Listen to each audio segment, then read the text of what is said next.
album presented by Vintage Guitar Magazine with your host, me, James Patrick Regan, otherwise known as Jimmy from the Deadlies. And today I'm speaking with guitarist Jamie James. In our conversation, Jamie tells us about how his open heart surgery led to his new album, Straight Up, after woodshedding through COVID. Jamie also tells us about the personnel on the album. Jamie takes us through his history. Raised in Canada, moved to LA via London, and formed the Rockabilly band, the Kingbees, after jamming with Bob Seger. Jamie tells us about his gear throughout his life and the guitarist that got away. Jamie tells us about a chance meeting with Harry Dean Stanton that led to a musical partnership that in turn led to a musical partnership with Dennis Quaid and his band, the Sharks. Jamie describes how he ended up in the reformed version of the new Steppenwolf, and Jamie also describes how opening for Van Halen early on, before their record deal, shaped his performance style. Please subscribe, like, comment, share, and most of all, review this podcast. I'd really appreciate it. And please support Vintage Guitar Magazine and all the wonderful things they do for us guitar players, because they do so many wonderful things for us guitar players. Here is my friend. Hey there, Jamie. Hey, is this Patrick? It is me. How are you, sir? How are you, man? I'm doing good. Where are you located today? I'm in Northern California. Nice. How about yourself? Down in LA. Okay. How are things in LA right now?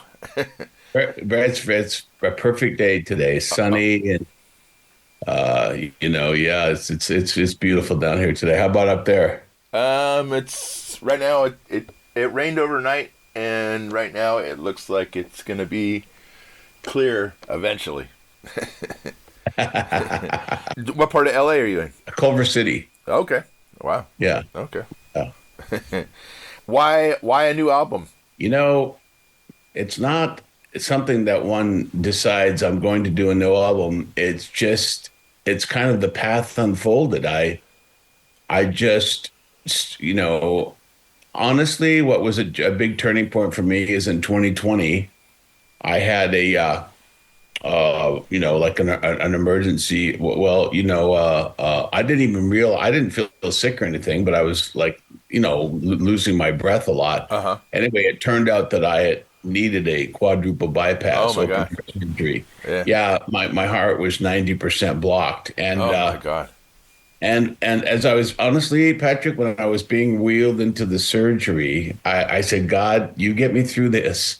And I promise you, I will use every little scrap and any little bit of talent you gave me years and years ago to get back to my first love, which is songwriting. Uh-huh. And I got through the surgery, and then COVID hit. That was in February of 2020, and then there was the lockdown. Yeah. So I took up harmonica. And then once I was able to play guitar, because the recovery from open heart surgery is kind of brutal, so it took me some time before I could. And so I started playing, and I sat down like 5 days a week in my little music room back there, and I just started to write songs, and I came up with about 30 some odd songs, and wow. I chose these 10, and I showed it to the guys that I had been playing with, and it just kind of came together. I knew of this little studio that I had done a little bit of work in there with Michael Rummins, the original bass player from the Kingbees. Uh-huh. And the engineer in there, Paul Rossler, is a super talent in my opinion. So I called him, and we went down there with the guys, and we actually just laid this the bass player and drummer and I, because the keyboard player was actually that day on the road with Paul Anka. Wow. And we just laid these tracks down like in one afternoon. Mm-hmm. It sounds great. It sounds fantastic. Thank you very much. Of course. This is on Oleo Entertainment. Oleo Records, right? And so Oleo, which is spelled Oglio, the G is silent. So what happened is when I finished the recording, I've been out of the recording business for many, many, many years, as far as my own songs. Yeah. And so I only knew two people in the recording business, and I sent a few copies of these songs to both of them. Okay. And Carl got back to me first, and his enthusiasm was really, really encouraging to me. Uh-huh. And so, and his enthusiasm is still strong up to this very moment, and so it's really, that's a really, are you a musician? Oh yeah. Yeah. So, when you get some encouragement from someone Al said it puts a little wind in your sails. It sure does. It sure does. Yeah. So this group of guys, do you guys get together regularly and play out? Well, for the last, let's see, from about 2000 till about 2018, we had been backing Dennis Quaid. Well, Okay. not really backing. We were a group called Dennis Quaid and the Sharks. Okay. And I brought these guys in 2000. Dennis, through a series of events, met and started to jam a little bit together. And then we went up to his place in Montana and started writing some songs. And then we talked about something. So I said, well, I know some guys. And so Tom Walsh, the drummer, who's actually on this as well, this new record, and Tom Mancias, the bass player, and Ken Stang. And Tom Mancias has been playing gigs with me since the 80s. Wow. And Ken Stange, the keyboard player, we sent the tracks to him so he could do it in his home studio, Uh-huh. And but yeah, so we've been playing together a lot. We did literally hundreds of shows together. Wow. That's great. Yeah. So you grew up in Canada, or did you grow up out in LA? No. I grew up in Canada. I was born in Toronto, and then I was raised in a little town called Woodstock, Ontario. Uh-huh. And in fact, my first time in the United States was to play hockey. Oh, wow. Yeah, in 1963, but I moved out to LA here in 1975 and been here ever since. Uh-huh. So were the Kingbees, were they formed in Canada or here? The Kingbees were formed in Los Angeles, my Kingbees. Okay. But I stole the name from a group down the street from me when I was a kid, about 11. This must have been like around 1965 or so. Uh-huh. They called themselves the Kingbees. Uh-huh. But I loved that because it was written on the bass drum, and Sure. I loved. You remember those days when you first heard a band somewhere practicing live, and you got that buzz, that thrill. Yeah. And I literally ran down the street once I heard, because at first you're like, what is that? And I ran down the street, and they were in the basement, so I crawled up to the window of the basement, Uh-huh. and outside on my belly, and put my face in the window and just watched those guys play, and it was one of the most exciting things that had ever happened to me up to that point in my life. Yeah. And did you start playing guitar up in Canada? Yeah, I got my first electric guitar for Christmas 1966. Oh, wow. Wow. And so, I started learning. I had a little 45 record player, a little compact record player. Sure. And, and I gravitated. There were two other guitar players in my school at that time. And so we would trade chords together. Like, wow, look at this chord. Yeah. What I know this. What is the name of this chord? And that's a D chord. There was always the one guy that was smart. You know what I mean? Yeah, of course. I figured out everything by ear. Uh-huh. And I had this record player, and one of the guys said, if you take a couple of quarters and you tape them to the arm, you can slow it down enough. Because some of the things I was trying to learn, like I learned Batman at normal speed, that riff. Sure, of course. Yeah. I played that to death, man. And I let's see. Then I did. I graduated to. Eventually, I got up to House of the Rising Sun, Uh-huh. and which to this day I'm still a huge Animals fan, and just that was how I learned, just by ear, listening to records, and then of course da da da da da yeah, da. of course. That was like and I would learn a riff, and then I would open my bedroom window, or sometimes go down in the basement and turn my little amp up really loud, Sure. so like we get a little crowd of the neighbor kids. And what was the first guitar? It was a Japanese model. It was the combination guitar and amp was only $55, Uh-huh. but my mom, God love her, she scraped together the money to get it for me, and it was called an AGS, a Japanese model. Right? You can Google it and you'll see there. But it's a very it was a very, very, I don't want to say cheap because it meant everything to me, but Sure, it was sure. not really a quality guitar, and I didn't even know anything about Fenders or Gibsons. I just wanted something with six strings that I could play. Yeah, yeah, of And course. this one had six strings, and it had a lot of knobs and buttons and Uh-huh. stuff. The wire into the amp. This is before they didn't even have curly Q chords yet. Oh wow. You know, those came in a little bit later. And when did you get your first like real guitar? A couple of years, let's see, in '66. And so I started to play with some guys, and I got into this little band up there in Woodstock, Ontario, and we played at a couple of local shows. And then I would go and sneak into shows. Like I went and saw Tommy James and the Shondells, and Oh I wow. started seeing. I would sneak right up to where the guitar player was and see, oh, that's a Fender. Oh, that's like how you get close enough to look Yeah. at the neck. And then in '68, I'd hitchhiked 30 miles away to this town called London, Ontario. Sure. And at the Wonderland Gardens, and Deep Purple were playing to promote Hush. And Wow. I got right up at Richie Blackmore's feet, man. And there was like Ian Pace and John Lord on the other side of the stage, and bass player and the singer. And it was just, it blew my mind, man. It just totally. And I saw Richie Blackmore for that show. He was playing a white guitar with a rosewood neck that said Fender. Yeah. And I was able to find out that's a Fender Stratocaster Yeah. from one of my friends at school. And and then in '69, let's see, I went and saw Sly and the Family Stone, and Wow. Johnny went to some acts at this festival in Toronto called the Varsity Stadium at the University of Toronto, an outdoor, and it was fantastic. And I saw somebody, I forget which one of the bands in the daytime was playing a black Les Paul, and I loved the sound of it. Uh-huh. So I bought one on time with my, whatever extra money I had shoveling snow, and Yeah, yeah. paper route and everything. And that was my first really nice guitar, the '69 black Les Paul. Wow. And do you still have that guitar? No, I don't. Unfortunately, I traded it off and sold it in 1975 when I first moved here because I ran out of money and I needed money. Oh, okay.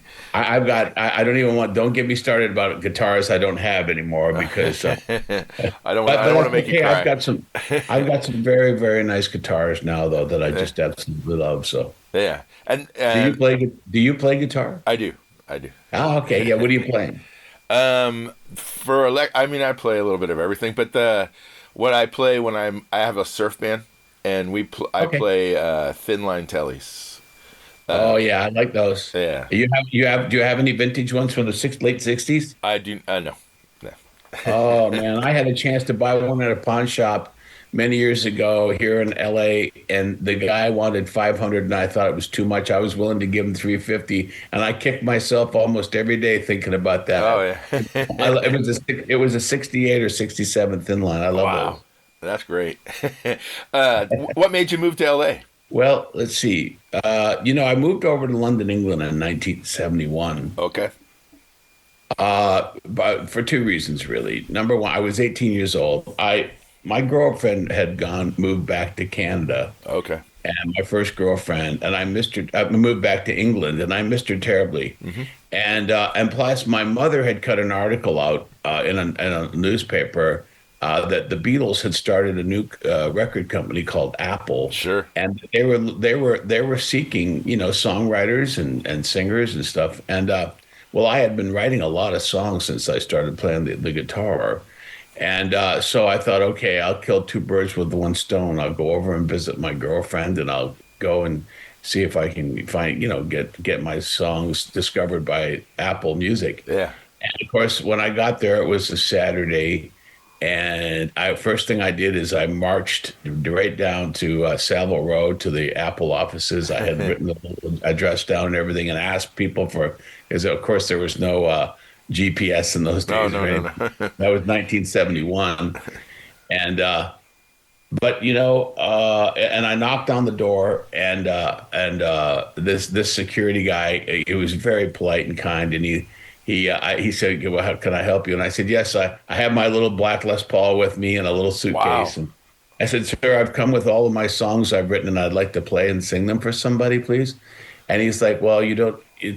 No, it doesn't work that way. You have to go through channels and this and that." And when he started explaining to me like the channels and that you need representation and all this stuff, he invited me in for a moment, so I was right there in the foyer. But I turned around kind of like dejected and Sure. sad and bummed Yeah. out. But I ended up staying for 2 years because, Wow. well, my girlfriend, and also because there was so much great music. I used to go out almost every night and hear bands, man. Uh-huh. I remember seeing Queen at the Marquee Club on Wardour Wow. Street. I think they changed their name from Smile. I didn't even know who they were yet. I don't even think they had a record out or anything yet. Wow. And I really caught my attention because they did this song called Smile, and they did these breaks where they did these 4-part harmonies, and I hadn't seen anybody sing like that since Sly and the Family Stone two Uh-huh. years previously, Wow. and it grabbed my attention. And then Sure. they became Queen, and in fact, online, I Googled it one time, and somebody's actually put up a picture of the actual set list they had that night. Oh my God. And Liar's in there, and they did Johnny Be Good. I remember that. And Wow. it was all the original 4 guys. They were Yeah. very good band. That's fantastic. So from London, you ended up in L.A. But how did that Oh happen? yeah, well, first in '73, I got a gig playing with these guys. This organ player that plays bass pedals named Skip Van Winkle, and he had a duo called Teagarden and Van Winkle, and they had a couple regional hits. And he had a baby and God Love and Rock and Roll. And David Teagarden was the drummer. Well, they split up, and Skip was looking to put a new band together. So my friend Chris, that had been playing in my band, my solo band, Uh-huh. Jamie, I called it Jamie James and the Shame Band, and I did half originals and half covers, right? Okay. And do gigs. And Chris said, Jamie, I went and jammed with Skip Van Winkle at a local club here. This was in London, Ontario. And he said, and Skip called me and he wants me to come down to Detroit. Skip had a house outside of Detroit in Brighton, Michigan. And he said he wants me to come down and jam with him. So I said, okay, man, listen, you gotta go up to the next rung of the ladder and do what you got to do, man. Well, and then a few days later, I get a phone call, and he said, Jamie, Skip wants a guitar player, and I told him all about you, so you can come down this Saturday and audition. I said, really? Okay. So I went down, and I started jamming, and Skip liked the way I played, and so I just, he had like a big old kind of farmhouse there with a converted barn in the back where we had a rehearsal studio, and we started rehearsing, and the next one to come along was this singer named Stony Reese, and she had been playing with Meatloaf, and she still is a great singer. She changed her name to Sean Murphy and ended up doing lead vocals. She was the lead singer in Little Feat for a long time after Lowell George died. Yeah, and then she brought another singer by the name of Marcy Levy, and of course Marcy went on to lay down Sally and play with Eric Clapton. Wow. Yeah. And Paul Warren came, and he was the other guitar player. And then we built this kind of two drums.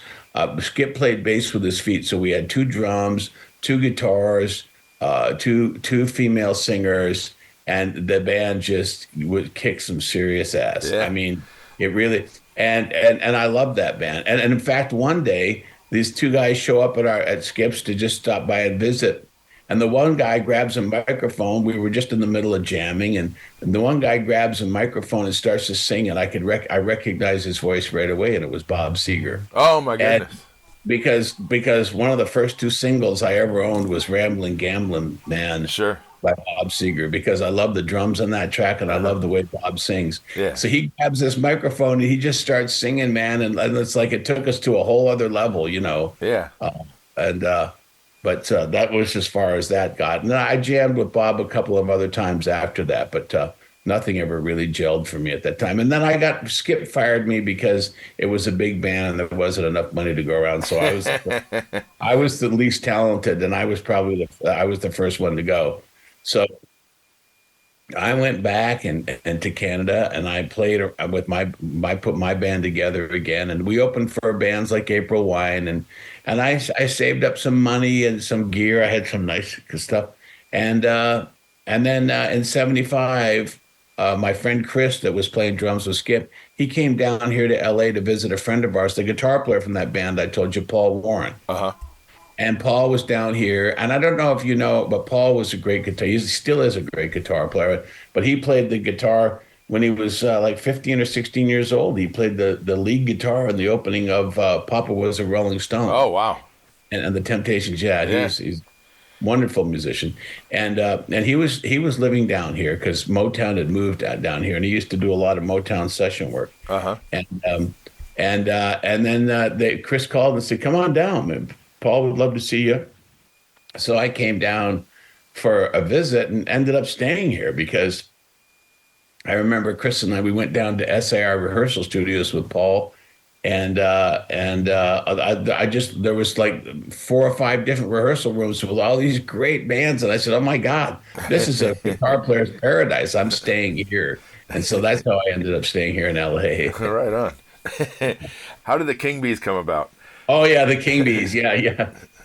No, well, so what happened is that was in summer '75, and in '76, early in '76, I met a bass player, Nick St. Nicholas, and he was the original bass player in Steppenwolf. And before Steppenwolf, he had a band called Sparrow, and before Sparrow, he had a band called the Minor Birds.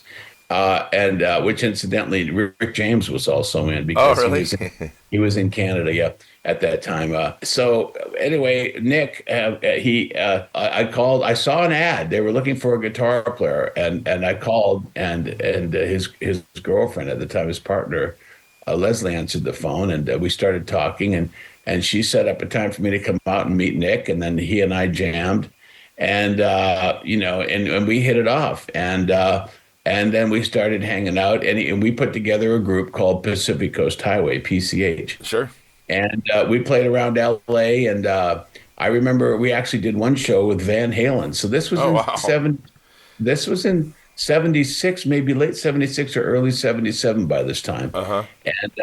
And at the Whiskey A Go Go, yeah. And I remember they really got my attention because there wasn't many people in the club, and I mean they were putting on a show like they were in front of 50,000 people. I mean, David Lee got up on top of one of the Marshall amps and jumped off at them. You know what I mean? Yeah. Like they're putting on and I looked around and there was like 60 people in the club or something.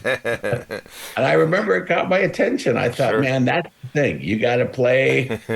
You got to play like you're like you mean it. Whatever. You know. But I remember that made an impression on me.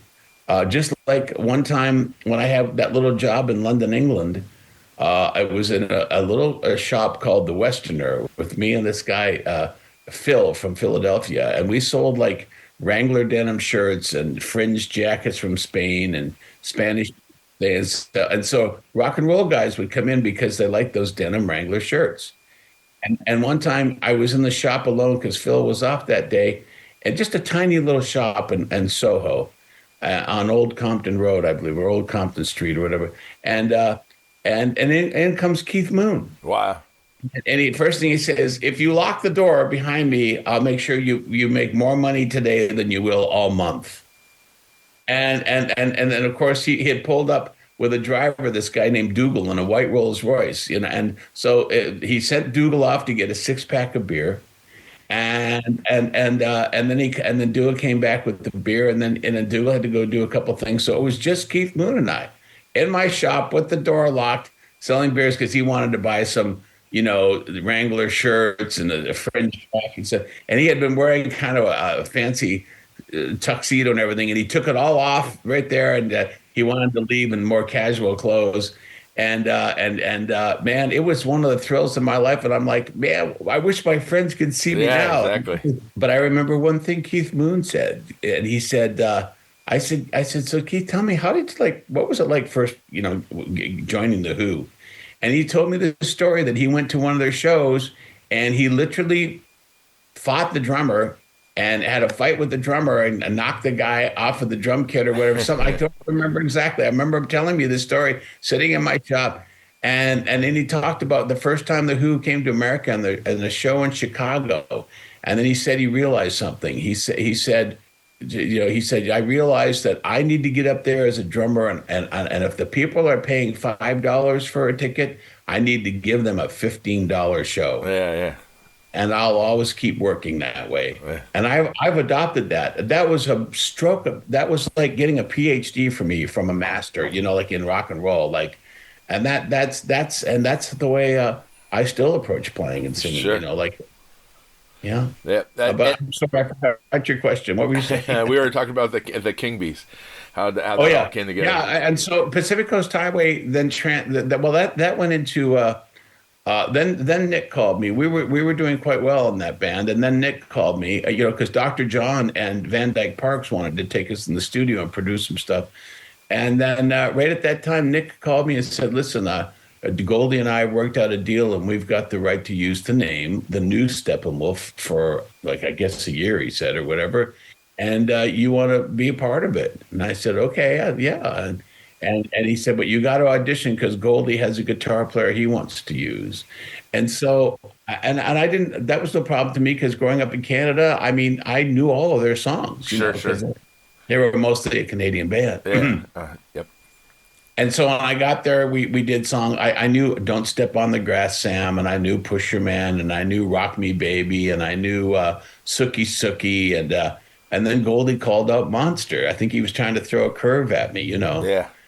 But I knew every note. I don't know if you've ever heard that track, "Monster," but it's a wonderful piece of music. Wonderful. Oh, fantastic. Yeah, if you get a chance, Google it. Look it up. I will. Michael Monarch's a guitar. I think it's Michael or maybe it's George. I can't remember by that time. But anyway, the guitar playing on it is fantastic. The whole thing is fantastic. And so, and I said, as we started to do it, when they said, yeah, we want to do it, I said, but the one thing is, guys, I really want to do a couple of my original songs. And I played with Goldie and he liked them. So we always did, every night we did, Steppenwolf material and a couple of my original songs. Right on. But after about 10 months, that started to not feel like I was going anywhere to me as a new and young songwriter. I was 23 years old at that time, and those guys were all in their 30s. Sure. And so, at the end of it, I don't know. We were in Miami, and I just went down to the lobby of the hotel. There was a barber there, and I got all my hair cut off. And I just was getting burnt out on playing. I was playing my old 60 Les Paul through a stack of Marshall, and I was just getting kind of burnt out on it, I guess. I don't know. And I wanted to change. And so I told Goldie and Nick that, I want to try and do more of my songs and I want to do something different. Yeah. And they were both very supportive. And so when I got back to LA, I had been writing these new songs, and there was a mime. I lived just behind Groman's Chinese Theater on Orange Ave. And there was a mime that used to do his thing on the sidewalk there in front of Groman's Chinese. And I'd walk down there every day to have a bowl of soup at Hamburger Hamlet. And I struck up a conversation with him one day. And we were talking, and he was saying, yeah, he said something about Buddy Holly, and I said, yeah, I like Buddy Holly. He goes, but do you know what songs do you know? And I said, well, just the typical ones. And he said, well, I'm going to make you a cassette. And then a few days later, I saw him, and he goes, oh, I have a cassette for you. And it was the entire repertoire of Buddy Holly. Oh, wow. And when I heard, I recognized that sound of the Stratocaster because I had a 1957 Stratocaster. Wow. And I still have a 57 Stratocaster, but it's not the same one. Somebody else on the East Coast has my old 57. But anyway, and I loved that tone, and I thought, that's it. No more single string leads. I'm just going to do double string leads, and I'm just going to play through I had an old 410 Fender Bassman, and the tone with the 57 Strat in the Bassman just sent me to the moon and back. Yeah. And that was it, man. So, I just and then one day I saw my next door neighbor, Rex, who was painting houses, had drumsticks out of his back pocket, and I opened the screen door. I said, man, are you a drummer? And he's like, yeah. I said, I've been writing these songs. You want to come over and jam sometime? He goes, well, I'll come over. Let me just get out of my paint clothes and I'll come over now. I said, great. He brought his drumsticks over and just played on his lap. And then I had met Michael, the bass player. He lived in the neighborhood, and I met him at a party, and we had jammed. So I had his phone number because I loved the way he played bass. And I called him. I said, listen, my next door neighbor is a drummer, and I got these new songs. You want to come over and jam? So he came over, and we just sat in my living room, unplugged, no amp. and just jammed on some of my original songs, and it just felt really good. Sure. So then we started to go. Michael had a little rehearsal studio, and for the next 10 months, I took that name, the Kingbees, from that band in Woodstock, Yeah. and we rehearsed 5 nights a week, Monday, Tuesday, Wednesday, Thursday, and Friday. After Rex would get off work, he'd have dinner and stuff, and then we'd go over to rehearsal. And we did that for 10 months until we were so tight, it was unbearable. Yeah. And had a rockin' set. And a lot of it was Buddy Holly's songs, some Eddie Cochran songs, but it was all driving stuff that I could play with no single note leads. Yeah. Right. All basically, right? Yeah. Or no, I mean, no single string, you know. Yeah. So, I know what you mean.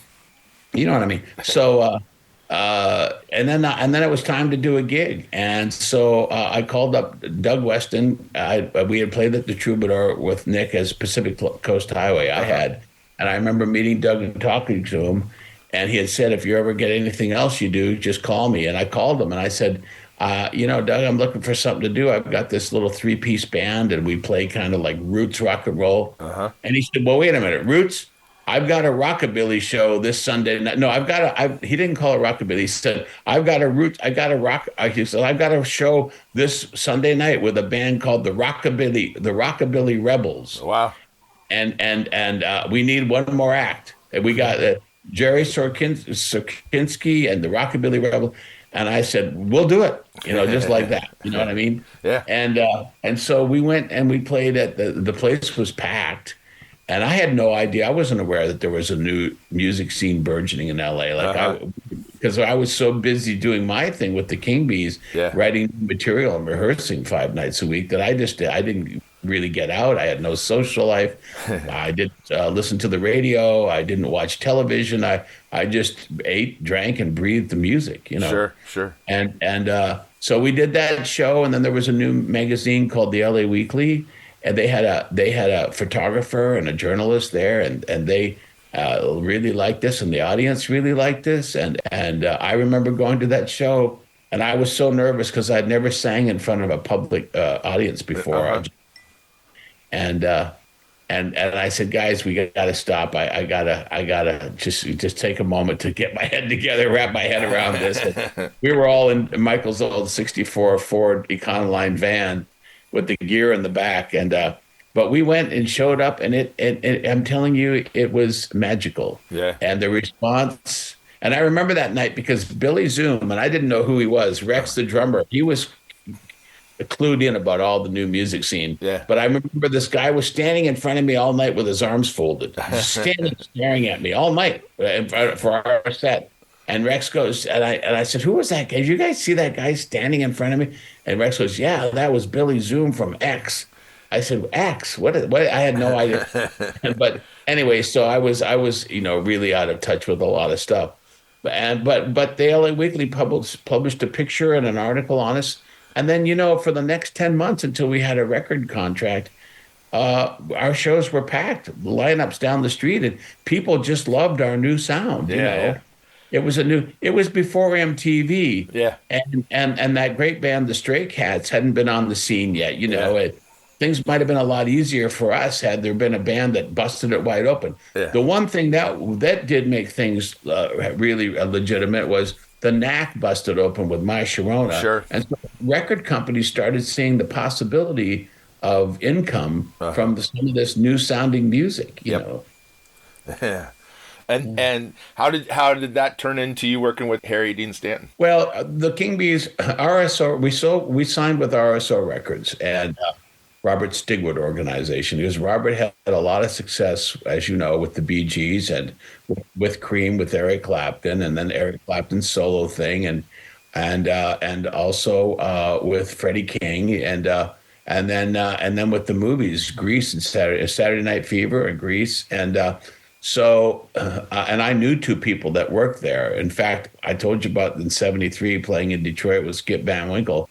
Well, his girlfriend, this girl, Dawn, she actually worked at RSO Records on Sunset Boulevard in one of the departments there. So I thought that's a sign.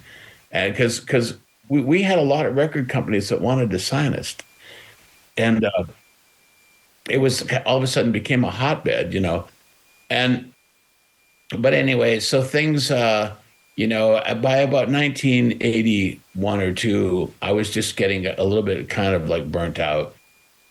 Yeah, I think it was 82 because being the singer in a trio, carrying, having no other melodic instruments to take solos or taking any the pressure off on a show, so it was a lot of pressure on, and I was writing the songs and all that stuff. And then behind the scenes, I was also managing the group and everything. And so it was just a lot. So I took a couple of years off, and I met this gal. Her father was friends with Harry. I didn't know Harry at the time, but anyway, there was at a July 4th thing at her father's place, and in walks this disheveled-looking guy, and we're sitting there, and we start talking, and he asked me what I do, and I said, well, I play guitar. He goes, oh, I play a little guitar and sing, and so there were a couple guitars there.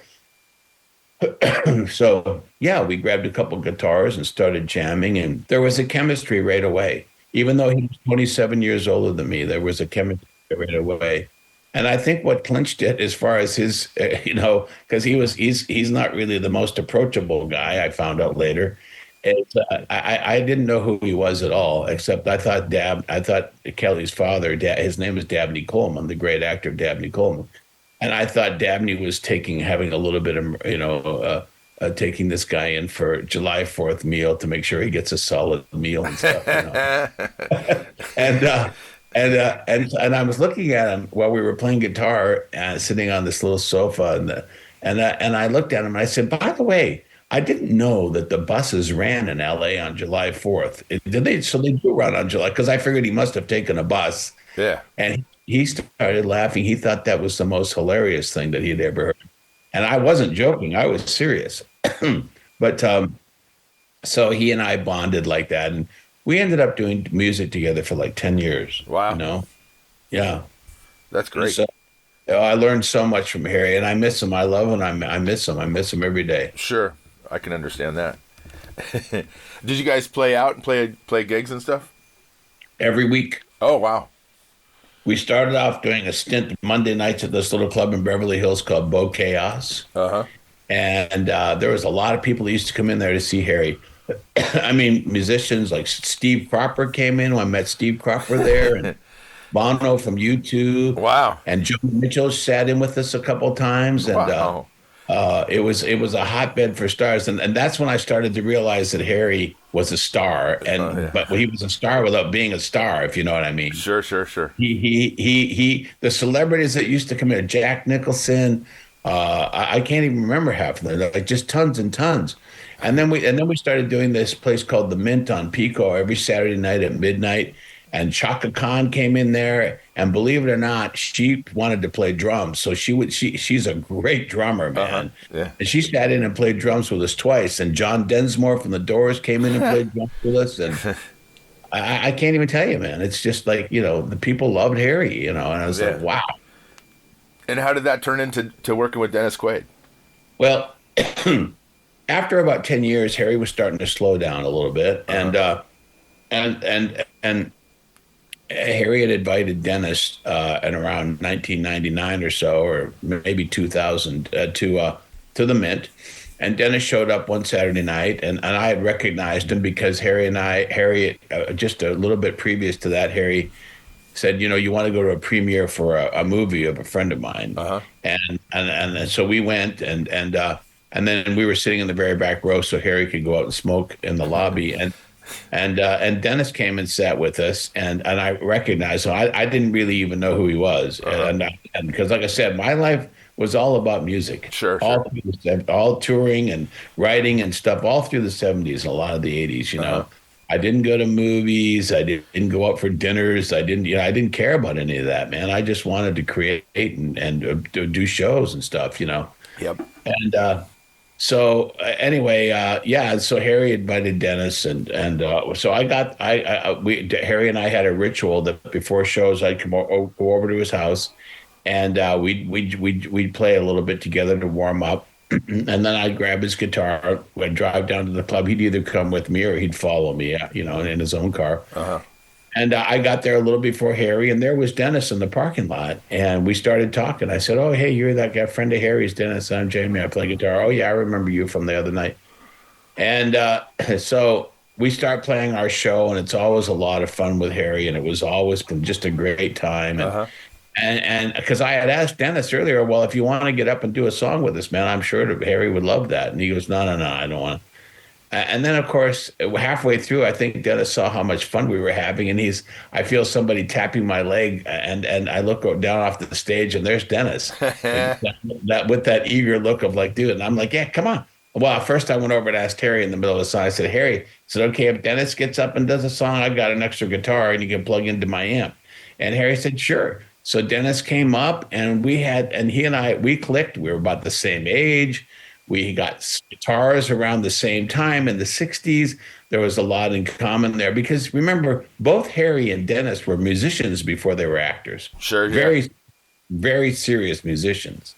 And then Dennis came up to me after the show and he said, "Man, that's the most fun I've had in a few months.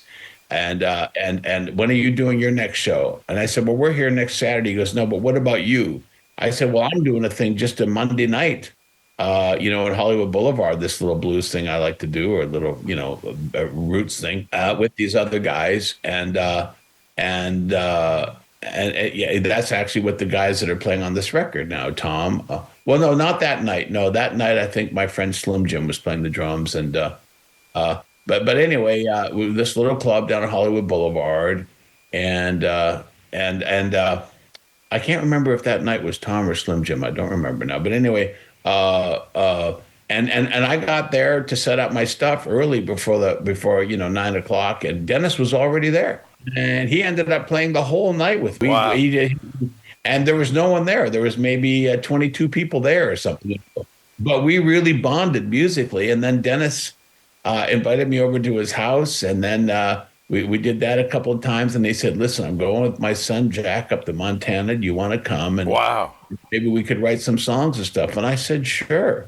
And so, we went to Montana, Dennis, Jack, and I, and we had a wonderful time. And Dennis and I got a lot of work done. We wrote a lot of songs. And then he talked about, well, maybe we could put a band together. And I said, well, I know some guys. So Tom Walsh, I had asked Tom Walsh on drums, and Tom Mancias on bass, and Ken Stange on keyboards, the same guys that are on this new record of mine. And we ended up playing with Dennis for until about 2018. Wow. And we traveled all over. Dennis Quaid and the Sharks, we called it. Yeah, and, yeah. It was so much fun, man. And then what happened is, and I'm really glad that I got a chance to utilize all that experience with the four of us as a unit together on this record, because, you would really hate to waste all that time together. It's like when you get, when you finally find a unit that's working. So I'm so pleased that on this new album, Straight Up, that we get to put all of that, all those years of playing together into 10 songs. Exactly. And it was a magical afternoon. When we recorded it, I knew something was happening, because it was like doing a gig that we love to do. And we hadn't played together in a while, except to rehearse some of these new songs at the drummer's house in a bedroom there, really quietly, Yeah. But when we got into the studio, man, we just cut loose, and I knew, and we kept flying. And after we finished 10 basic tracks, and then I said, that's all my original vocals from that first session. Oh, wow, that's fantastic. I didn't change any vocals. I did go back and redo some harmonica so I could hold it in my hand and get a better tone. Yeah.